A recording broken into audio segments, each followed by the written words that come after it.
Hey there, everybody. Welcome to Strictly Speaking, our conversations with theater makers. My name, if you don't know me, is Jayme Mellema. I'm the resident scenic designer for University Theater.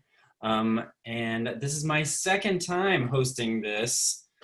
So please bear with me if I have any hiccups or crazy things happen. This will be a fairly casual chat, and hopefully we won't hit any bumps or anything along the way, but you never know. That said, tonight we have Arts and Cultural Executive Dave Tompkins with us. He's the current Executive Director of the Woodmen Museum in Dover, New Hampshire, and has worked in a number of arts industries in numerous positions. Thanks for joining us tonight, Dave. Thanks, Jayme. Good to see you. You too. It's been a long time. It has. Dave and I met each other at North Shore Music Theater, where you were company manager at the time. Correct. And I was a scenic artist. So, but now you are the executive director of the Woodmen Museum in Dover. So how is that going? How are you doing? What's happening at the Woodman these days? So I think pretty much anybody I know in the business would answer that question with the caveat of, given the pandemic, we're doing okay.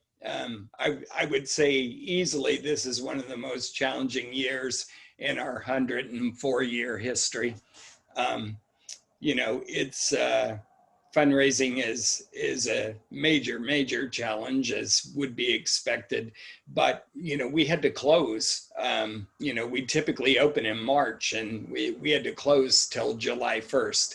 And then with the governor of New Hampshire, we had stringent rules that we, like everybody, had to follow, and so that took a month of rethinking how the entire museum worked.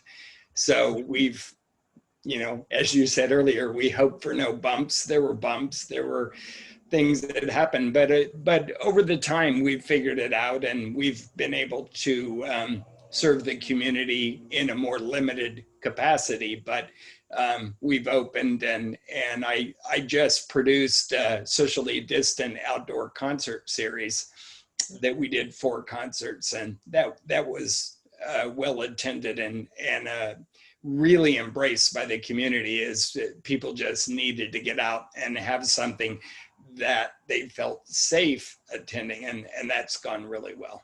Oh, excellent. Yeah, I mean, everybody's having to do that. We're doing that too. This talking to you is how we're part of how we're dealing with it as well, trying to figure out new ways to talk to people and educate and all that stuff. So how long have you been there now?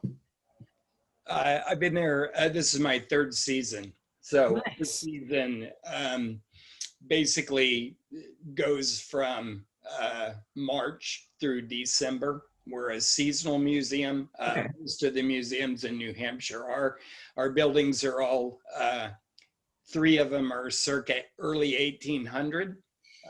So we do have heating, we have everything, but it gets really cold in the winter, and there historically hasn't been an interest.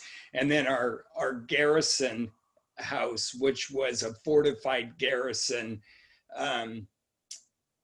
it's more like a cabin, but it dates to 1675, and it's believed to be the oldest wooden structure in the United States. Dover is the 7th oldest city in the nation, and so we were lucky that there was a time where during King Philip's War where Native Americans attacked, and all the garrisons were burned to the ground, and this was the one out of about 20-some that survived. So again, that has no heating, air conditioning, anything. So it's not fun in the dead of winter to walk through that. So you work at a museum now, but you've worked in an executive or leadership in several ballets, a symphony orchestra, film, TV touring, stage management. So is management something you aspired to do, or is it just a role that you kind of fell into? I started out to be an actor, but I had an amazing acting teacher in high school who said, learn everything or wait tables. And I just took that to heart. I was like 15 years old and I took that to heart. So I learned everything. I learned how to run a light board, a sound board. I learned how to build. I learned how to sew costumes. I learned how to paint scenery. I learned how to work front of house, ticket taking, ushering, I learned everything. And so along the way, stage management became something that was really interesting and near and dear to me. And as people may or may not know, stage managers are in the same union as actors. So there's an ability to add another thing on as an actor where I did a couple shows where I was an assistant stage manager where I acted in the show and then went over and put a headset on and sat down and listened in on cues and cued people. And so that was sort of my first taste of the management. And I swore I would give myself 10 years. And I seem to be turning down stage management jobs to go to auditions, and I finally decided that was kind of nonsense. So I took the hard right turn into stage management, and then got into company management, and then realized that where the money was, by then I had a family, was executive director. So I worked my way up to a general manager and then an executive director position. Well, that leads me to a great question for some people who may not know, like, what is an executive director and what do they do exactly? So in most performing arts organizations, there is an artistic director and an executive director, and they're basically co-CEOs of the organization. So the executive director is in charge of the business line items, and the artistic director is in charge of the artistic line items. So fundraising, finance, human resources, IT, facilities, those sort of things. And then the artistic director is in charge of,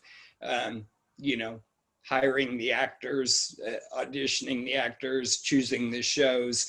And it's a partnership because there's a business side to how much does the show cost and getting the rights and royalties and whatever to do the show, and to try and tie that back to a budget. So it becomes a partnership.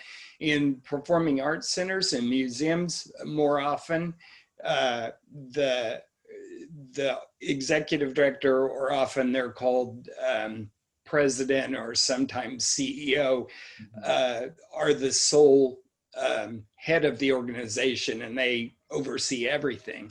So again, I've fit into all the different parts with a sort of a four-way out of nonprofit and into other commercial theater aspects. But that's typically in a given day. Much of what I do is about fundraising, advocacy, community outreach, all the while completely overseeing everything financially and fundraising and marketing wise. That's a lot. Is there, like at the museum, is this a CEO situation, or is this more of a is there an artistic director in a situation like that? I'm more of a CEO. So Right. I have an operations director and I have a part-time curator. But I, like as in a performing arts center, they report to me. Gotcha. Whereas again, in theater companies and dance companies, often they report equally and directly up to the board of directors. Gotcha. So what's like a typical day like for you?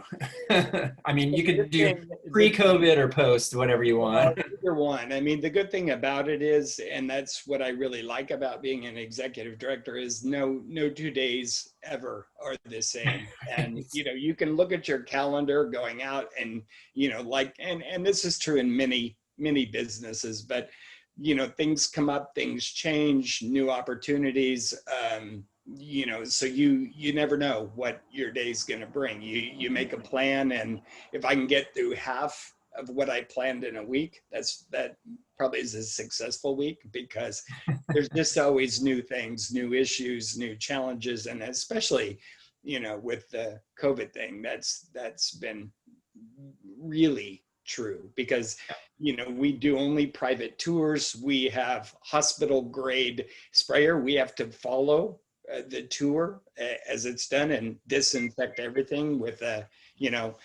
um, a backpack sprayer after every single tour. So it's just something that we never would have dreamed of or thought would be something we would be doing, but it's what, most of the museums are now doing. Wow, I did not realize it was that extensive. That's pretty intense. Yeah, many of them are going so far as to take people's temperature before they let them come in, and like the Metropolitan Museum in New York City, they just literally opened, Mhm. and they've been closed since March, and it was because being such a massive museum, they had to rethink the entire museum operations, how they could safely accommodate people. Um, and so that's a big part of what has gone into COVID learning, and every state is different, and often even within the state the cities are different with their rules. So it's a constant learning. And then like you hear of California going to a phase one, a phase two, a phase three, a phase four, oops, we got to go back to two, now we can maybe go up to three. So you're learning all the time and you're rethinking everything on the fly. Yeah, same here. Our on campus and part of our arts organization, we also have a museum, the Gregg Museum, and I believe it just reopened finally this week, last week, recently. So that's yeah, we sympathize. Yeah, and a lot of the museums, especially like the Today, literally today. Children's Museum here, just reopened now because their entire museum was interactive, kids touching everything. Right. So they had to redo everything and embrace new technology that let the kids still have an experience. Like they have stylus now that they have to wipe down and give to the kid, and the kid can touch things with the stylus. So that was hoops that they had to jump through to figure out how to keep the integrity of their museum and the ability for very, very young children to enjoy it. Yeah. So do you guys have like at the museum, you may or may not have this, but in other organizations you do like a board, um, like a managing board or anything like that? Yeah, every nonprofit I've ever worked for has a board of directors, and we're no different. And that's a good part of my time is interacting with the board. I'm lucky that I have a very small board, a very supportive board, and a very hands-off board. They trust me to do my job. They let me do my job. When I was at Boston Ballet, we had 45 board members, and some of them tended to get into the weeds, we call it. Some levels of micromanagement that went on. So that becomes a whole other part of your job, to negotiate and to guide people into being productive and helpful. And even though essentially they're your boss, all 45 of them, like you're reporting to 45 bosses. So, and most of them are volunteers and they don't know anything about necessarily running a nonprofit institution. Right. Wow. So so you mentioned the ballet, and so you've worked in a number of different types of organizations. Did you find them to be similar from place to place, or were there major differences in how I do find, and it's interesting because many headhunters don't agree. So for 15 years, I did turnarounds on failing businesses, Oh, nice. failing arts groups. So I would go in as an interim executive director or an interim president CEO, and I would dig in to find out what was working, what was not working. So you're showing a picture of Ballet Arizona. Mhm. That was a challenge in and of itself. That was an outdoor performance that we did in May, And when the dancers are warming up there, it was 111 degrees right there. So you have to worry about the marley flooring bubbling and whatever. So, you know, we had to time the class such that you can see the sun is setting. So it's different in that aspect. You would never probably have that issue at a museum per se, because they're indoors. But if you were sponsoring a performance outdoors, you might have that issue. But I think as an executive director, it's still about finance. It's still about human resources. It's still about fundraising. It's still heavily about marketing. Marketing and fundraising are the biggest percentage of my time. And then you have community outreach. And then there's that portion of working with your board of directors and with your curators or artistic director or whatever, and that varies. I mean, again, in a museum, I'm the one boss. In the theater companies and the ballet companies, often the opera companies, opera kind of does a bit of both. You know, you have to negotiate with your partner, and then it has to roll up to the board if you guys can't agree on what's right for the organization and or for the mission of the organization. Because, you know, like a performing arts center where sometimes you book loss leaders because that's what sells ticket. And a loss leader, for those who don't know, is a show that you know you're going to lose money on. You're just going to lose money on. And then you do something really popular to pay for the edgy or the interesting or what is your mission based thing. And so that's having a balanced season that fits within the budget that's approved by the board of directors, but fulfills the artistic director's creative desire and furthers the mission of the organization, is a bit of a challenge. So each one is a bit different, you know. And then if you go off into commercial theater, which, you know, movies and television and things that I've worked on and done, you know, that's a whole different world. And that's just, you know, get it and do it and spend whatever money to make it the best possible and hope that the return is at the box office. Right. That's a very different model. So just a reminder for folks, you can submit questions in the Q&A and we will get right to them. So a similar question, but kind of on that same front. Did the size or scale of the various places make a difference in terms of? A huge difference. At Boston Ballet, we had 500 employees, both you know, casual union labor and part-time employees, seasonal employees, and full-time employees. So there you're getting the mission served and the job done through people, truly through managing people. I never believed in micromanaging. I came from a family of school administrators and teachers, and I felt like my job was to mentor young people and to set benchmarks with my employees that we agreed to. And then I held them to those benchmarks, but I let them do their job. They were professionals.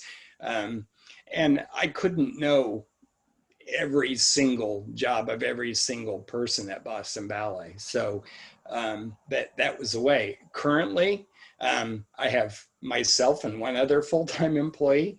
And for instance, the social media that we had been set up by some kid and then forgotten. So our Facebook page reached 500 people in 4 months. And so I just took it and I said, well, I'm going to teach myself how to do this. And I'd had an intern at another organization that kind of worked with me and helped me understand a bit. So I've taken our Facebook to where we reach 50,000 people a month. Wow, that's a big jump. engagement on a weekly basis is between 15 and 25,000 people. So I feed that. I do the social media myself when I get up. So at 6 or 6:30 a.m., 7 days a week, I'm pumping new fodder into the social media, and Yeah. do Instagram as well. And if anybody would like to see what we do, I've curated a morning thing where I post historic photos and articles from like New England Historical Society or from the Smithsonian, and I mix that up. So if you like our Facebook page, Woodmen Museum's Facebook page, you can follow along every morning and see, and I post historic pictures literally from all over the world, from the 1800s, when photography started, through, I kind of cut it off at about 1940s, 1950s, but there's something new every day. So like the page and you'll be able to see that. That's really cool. So we've got a question from Valentina. She's asking, as someone who's done many different positions in the theater, what position did you like the most and why? I love stage management. There was a creative part of me, having been an actor and a dancer myself, that when you're calling a show, and especially calling dance, because dance is live, and a lot of the modern dance I stage managed, um, either there's no music or the music starts and stops, so you can't just run a stopwatch on it. I Right. literally had to learn every ballet, every piece, and be able to call the cues with the dancers. And again, in modern dance, a lot of time they improv. So the only thing I would get from the dancers when I do this, that's when you know that your cue is going to be coming up. And so I kind of had little what we called cartoons that were pictures of the stage where you would make squigglies and show where whatever was going on. So I really enjoyed that because it was feeling creative. It was feeling like you were part of the show, and you could make or break a show by calling a blackout too soon, right, or Mhm. something. So I enjoyed that. And then I really enjoyed stage managing ballet with a full live orchestra, because in that I called the show from a piano score, because, when we would be coming close to finishing the rehearsal in 5 minutes could be a $10,000 overtime situation.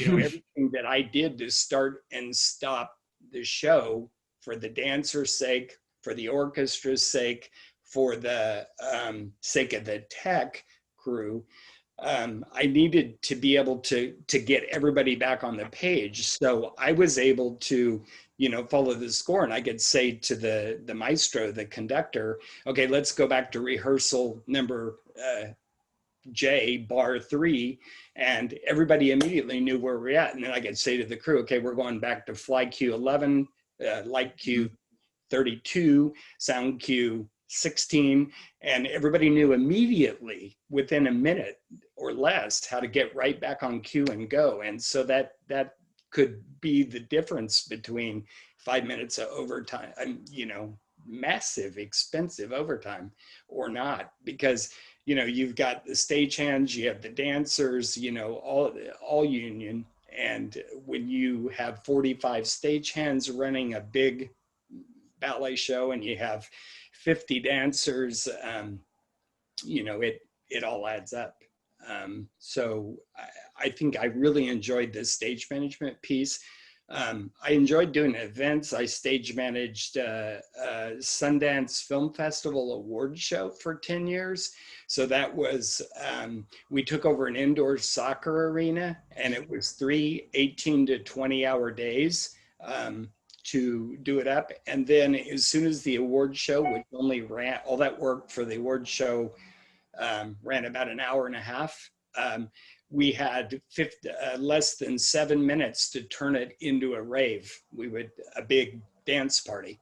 So, I had 300 PAs standing there to strike 700 chairs within 7 minutes, and get rid of the show DJ and set up on stage a Los Angeles name DJ and be able to accommodate them and their ego and their needs. And so I really enjoyed that. I really enjoyed the live events and the fact that it was live, and you had to be creative and you really had to be right on with everything you did.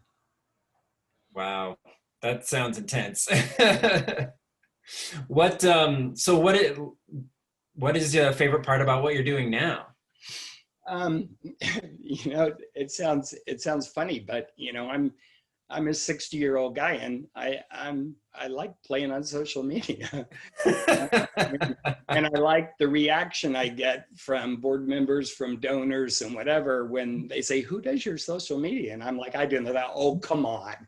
No, come on. Who really, so I enjoy that. I've enjoyed working in the concert industry. I enjoyed movies and television.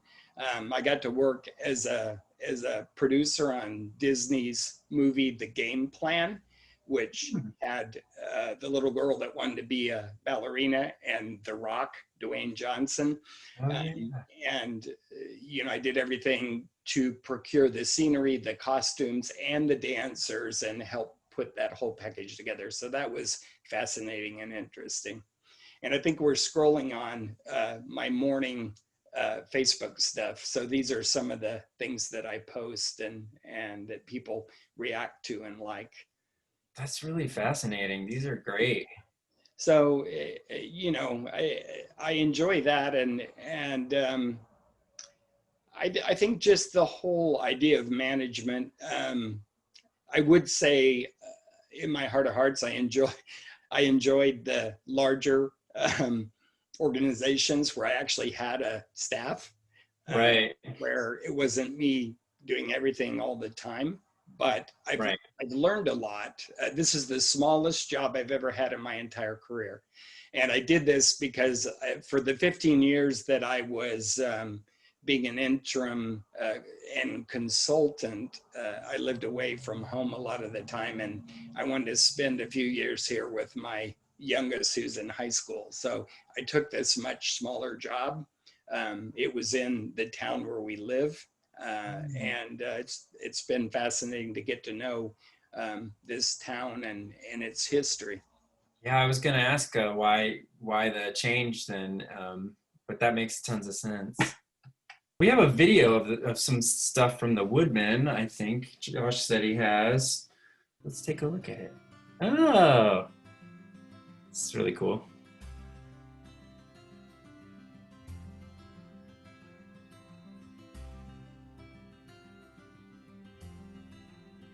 Were you involved in putting this together, or was this? This was pre me.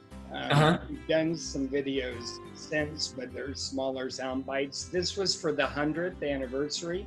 Oh, 4 years ago. Wow. The museum was founded in 1916, and it's called the Woodman because the founder was Annie Woodman. Mm-hmm. That's cute. This is the Civil War room, for instance. We bring all of the third graders from the whole school district to just look at the museum generally, and then we bring middle school 5th and 6th graders to study the military history aspect. Huh. We're really eclectic. We have a little bit of everything.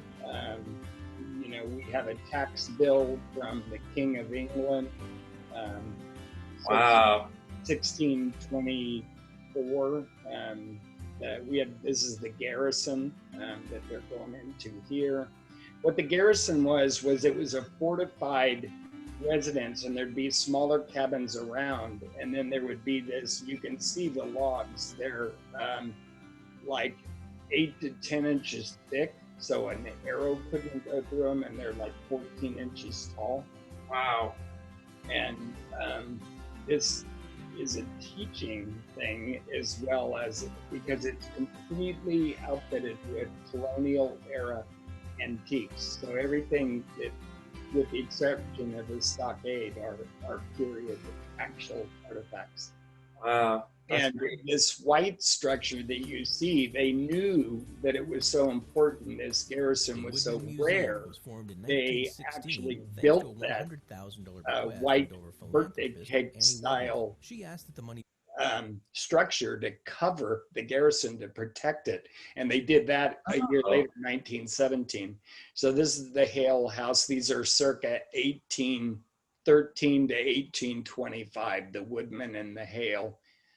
Um, the Hale House is interesting because it was John Parker Hale. His daughter, Lucy, was secretly engaged to John Wilkes Booth. And her father hated him because he was pro-slavery, and obviously now in hindsight for other reasons. They gave up her ticket to Lincoln's inauguration, and John Wilkes Booth attended on that ticket. And there's a picture of Lincoln, and John Wilkes Booth is right above him in the crowd looking down on him. wow.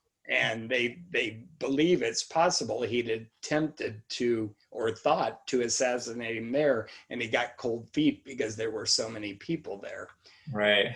So really weird little side story. This is John. That is. And so immediately after John Parker Hale whisked Lucy off to Spain, he got a quick, he'd already accepted an ambassadorship to Spain, and he went 2 months early to get Lucy out of the country when it was becoming known that she had had some relationship. Oh, that's fascinating. Is history something you've always been interested in, or is this like because like I'm thinking about the Instagram thing? My dad was a high school history teacher, and then he Oh, became a guidance counselor. okay. So I've always loved history. It was one of my favorite subjects in school. I've always been fascinated it. And, when I worked on my master's thesis, part of the test we had to take and part of the research we had to do, I was a directing major, so I directed, but I also had a history component. So I wrote part of my thesis on theater history. So I've always enjoyed that. And Okay, well that makes sense. This seems like a good fit then. So I've got a question from Griffin. So this is a bit of a left turn. When planning seasons and accommodating for shows you know will lose money, how do you approach financial estimates? Do you base it on season subscriptions and pre-sales, well, past years, or something else the entirely? hope is, everywhere I've ever gone to, the most difficult turnarounds that I did on organizations was when there wasn't good data, and that's often. But ideally, the organization will have at least a 3-year run rate, ideally a 5-year run rate that is reasonably trustworthy data that you can do. If you're a ballet company or a theater company, often you can network with other like organizations and say, did you do this ballet and how did you do, or what did you budget, or what did you think? Markets are very, very different city to city, but you still can at least get a baseline. But often, and that's the other issue about if you're repeating, which ballet companies do all the time because there's only so many full-length ballets to even be had. You want to space it 3 years, ideally to 4 years between doing Swan Lake. You don't want to do Swan Lake 2-3 years in a row. Right, yeah. So to answer the question, you start with that data and you look at the run rate, and really it comes down to the bottom line. I mean, with a ballet company, for instance, there are almost no ballets they do that make money. Nutcracker is what bails everybody out. And that's why if you're following any of them, you're seeing these Save Our Ballet campaigns or 3 million campaign or whatever. I mean, Boston Ballet, just in their spring season before they closed, lost $8 million. Pacific Northwest Ballet lost like $11 million. And now most of them aren't able to do Nutcracker. That's going to be an additional 3, 4, 5, 6, $8 million loss by not being able to do a Nutcracker. For theater companies, for opera companies, where, you know, the lost leader idea, it's still a similar thing. You look back on, let's say you did Verdi's, you did Aida or you did Otello, which were known, or you did La Boheme. You kind of know they fall into buckets as to knowing how much money they're likely to make. So you budget based on that. And then the ones that aren't going to do as well, you pick a similar title. And the ones that get difficult are the ones that fall in the middle. And sometimes you're incredibly pleasantly surprised, and sometimes you're really disappointed because, you know, there's a reasonable amount of money to produce them, and there's a corresponding risk that goes with each of those. That's why you see most theater seasons, you know, they bookend, like ballet companies will have a full-length ballet maybe on each end, and then there's rep in the middle. Or Boston Ballet, for instance, has decided to leapfrog those to conserve time in the theater. But performing arts centers, you know, likewise, you know, they'll jam in some comedians, as many as they can plug in, because that's a quick one-off. That's a way to fill your theater often, or with minimal costs, because it's usually the comedian and their lighting person and a manager, and you know, you're paying hotel, per diem, everything for only 3 people, as opposed to a touring show that you're housing everyone. I remember North Shore doing that all the time. Yeah. Tons of comedians between shows. Yeah, and single acts. You know, I'm seeing a couple theaters that are testing the water with concert acts, like, you know, Leanne Rimes, not an A-lister, but somebody that still has a following and a draw. I saw a theater in California is going to try and do her in November. So, yeah. That's interesting. So an anonymous attendee asked, and we may have already answered this, but maybe they missed it. How did you get started with the museum? Well, you know, it was sort of word of mouth that I knew the museum. I'd attended the museum when my kids were much younger, because all of the people do that. And it was just one of those weird serendipity times. I'd had some family out of town and I re-attended, and it was fresh in my mind. And then somebody reached out to me and said, you know, the director left and they're looking for a director. So I told the person that introduced me to the idea to, yeah, sure, reach out to the search committee and tell them I'd be willing to talk to them. And we would see how it goes. And in speaking with everyone on the search committee, they were thrilled with my credentials, let's say, and they're like, but we can't afford you. We know we can't afford you. So I began to talk with my family and then talk with them about, how do we make you be able to afford me? Because I want to be around for my kids for a while. So that you know, I took a 70% cut in pay, and I look at it a bit as my give back. This industry's given me a lot, and I'm thankful. It's why I love doing these kind of things. Anybody asks me to do anything like this, I always say yes, because I feel like if you've done well in the performing arts, it's incumbent on you to give back. That's a great perspective. So we talked a little bit about like what you guys are doing now because of COVID. Do you have big changes, do you think, coming in the future, or what? Like, are there big plans? Yeah, I mean, we hope to get back. I mean, we worked a whole year on an exhibit that is celebrating the women's suffrage movement. It's the 100th anniversary of the women's suffrage movement. So we worked an entire year on an exhibition, and we installed it and got it ready to go for for the general public wide opening April 1st, and in March we got canceled.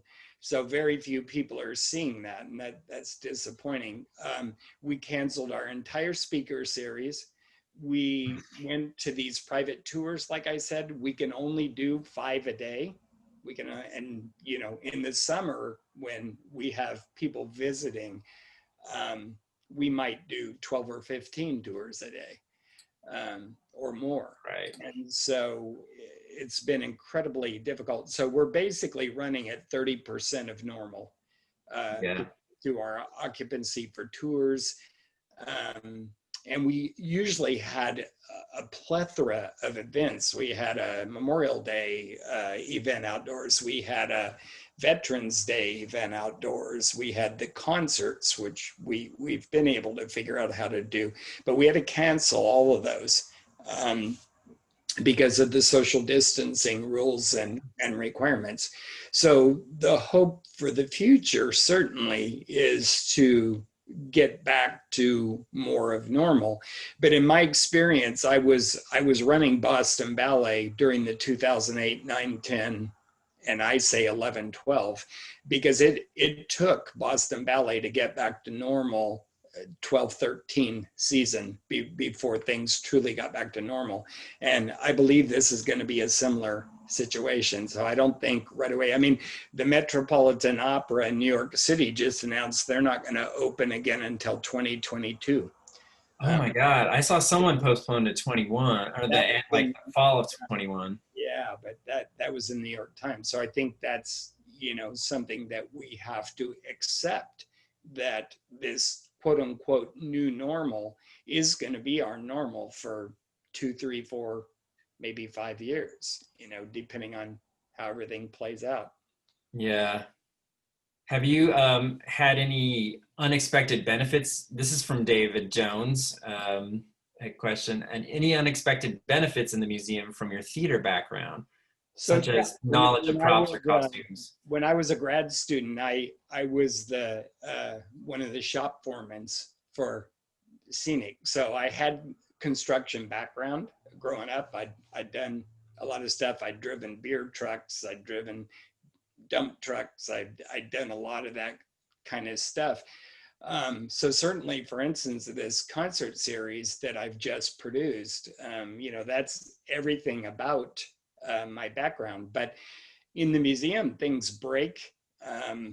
You know, we have, you know, we have things. We have a suit of armor from Japan that a sea captain brought back from the 1200s.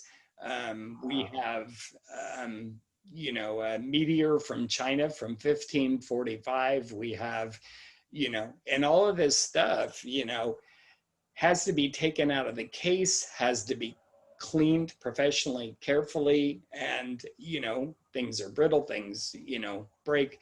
So yeah, knowing, I worked a lot of prop shows, and knowing how to handle stuff, knowing how to, you know, you don't touch anybody else's props, you only touch your prop. That's right. So it's similar in that, you know, whoever within our museum community, because we do have volunteers that are knowledgeable, there's certain things that I'll never get to touch and I would never want to touch, but there's things that carpentry wise, you know, we didn't have a stage. So the operations director and I built 4x8 platforms and made a stage, you know. Oh, that's great.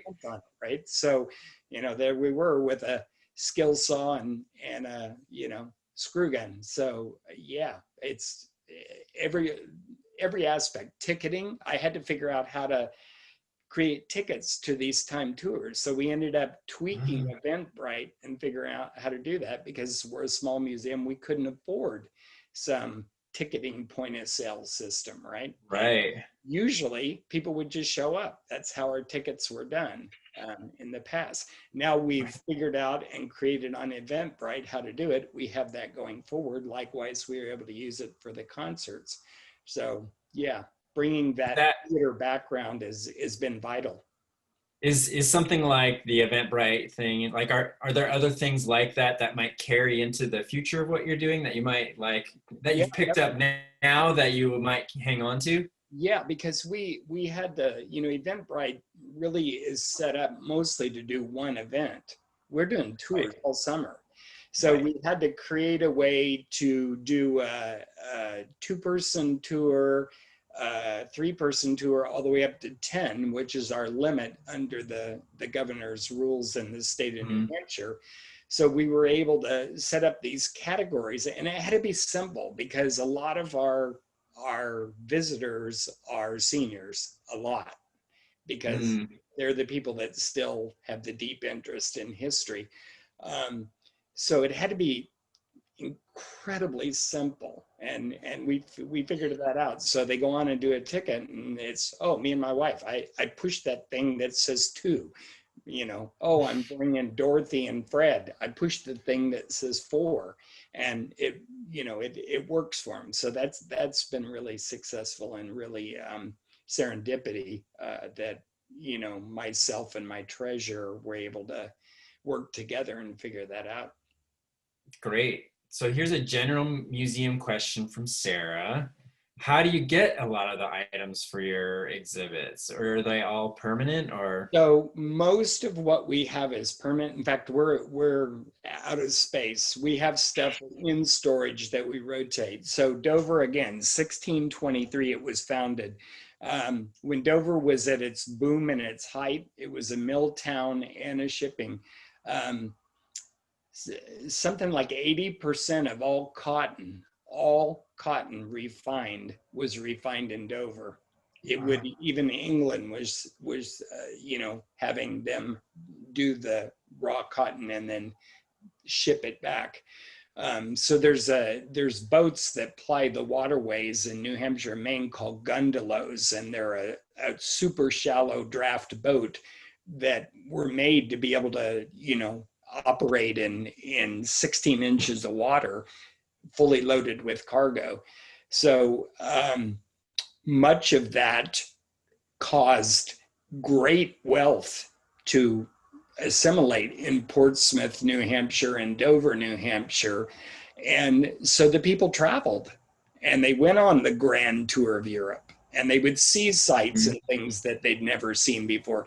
So, you know, if it was an animal, they stuffed it and shipped it home. So I have a polar bear, I have a moose, I have a buffalo, I have a manatee, sadly, but I have a manatee, I have an alligator, I have the last mountain lion ever killed in New Hampshire, you know. I mean, you know, I have black bears, I have, you know, that's just in our natural history. And then on the second floor, I have birds from all over the world. I have birds that were stuffed and displayed from Brazil and the Amazon and everything. So that's how much of this stuff came to us, was these people would bring this home.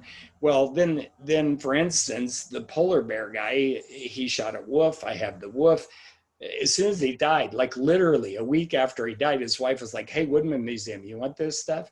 So we've had it since the 60s, when the wife was like, I want this out of my house. And I think quite often that was how a lot of the really cool stuff we've gotten happened to us. Okay, I got 2 more questions and we're gonna wrap up. I've got one more of mine and one more from another anonymous question. It's in addition to becoming a social media whiz, so this is a little similar to what I was asking earlier, is what, if anything, will you keep from this experience, the COVID experience, and take to your new normal? An idea or a process or an outcome you never expected since all of this started? So I think that we created a YouTube channel, and we've created videos that go onto the YouTube channel, and I intend to bolster that and beef that up. So that kind of is part of social media, kind of not, because much of it is going to be aimed toward the school system and learning, but it'll always be available to anyone who wants to see the videos. So we tested that to see if the senior population would be interested in that. Again, YouTube, whatever. And The answer is yes. And the answer is not all of them can deal with that, but they can. And certainly, hands down, I've proven through the Facebook. I do Instagram, I do Twitter, but I focus more on Facebook because that's where we've gotten more of our interest. So we take that away. And I think that the other takeaway is, you know, I had 2 hourly positions and the board voted to do away with those. I hope in the future to bring those back. But the other takeaway is, you know, if you love this place, as my operations director does, we roll up our sleeves and we do whatever we have to do to make things happen. And we've reached out to people in the community that might have skills that we didn't know about. And I know in 2 instances, they'd been asked over and over, please come help, please do this or that or the other, donate your time. And the answer was no. And maybe because of COVID, because of their situation, because of our situation being impacted, they both stepped up. So, you know, community outreach, I think, is something we'll take away, that we're all in this together, and stay with us, support us, help us, not just now, but beyond. So my last question is, what advice would you give to students or anybody else who's just starting out and is interested in arts management? I would say know everything. And I mean that truly. And I'll give a quick reason. You know, when Boston Ballet and you're sitting there and you're in charge of a multi-million-dollar company and a multi-million-dollar production like our Nutcracker was, to know that the stagehand is saying, nah, that can't happen, can't do that. And I said, you know, I had my card in Local 99. So I know what your rules are. I know what my rules are. I know what the international says. Don't make me make a phone call to New York. And they backed down. And if I hadn't had that experience of knowing all the different positions, same with front of house people in Boston, the ushers are union. And they'd say, no, we can't do that. Sorry, we can't do that for you. And I'm like, well, actually, I read your contract and you can. So bring the steward down and let's talk through this and let's sort this out. You know, or to say, you know, there's a light not working or whatever. And I can say to the guy, well, try this. What if you do this with your wrench and whatever, especially as we move to Vera lights and moving lights and things like that. So to have that knowledge, it's just extremely helpful. Is it required? Is it necessary? No, but it would be a good way to go. The other thing I would say, get a business degree. If you really, really, really want to go into management, upper management, and you want to do well, board of directors are who you're reporting to. And when they look, the first thing they want to see, is there a business degree? Is there an MBA? I got my MBA of hard knocks. I didn't do that. And in hindsight, if I had it to do all over again, I would absolutely be a dual major, theater and business. And I would follow that through along the way with an executive MBA. Awesome. All right. Well, thank you so much, Dave, for talking with us tonight. And thank you, audience, for being here and asking great questions. Thank you again, Dave, for coming to talk to us. Feel free to take off anytime if you like, or stay and watch the video. Okay. But we really appreciate you doing this. My pleasure. Thank you.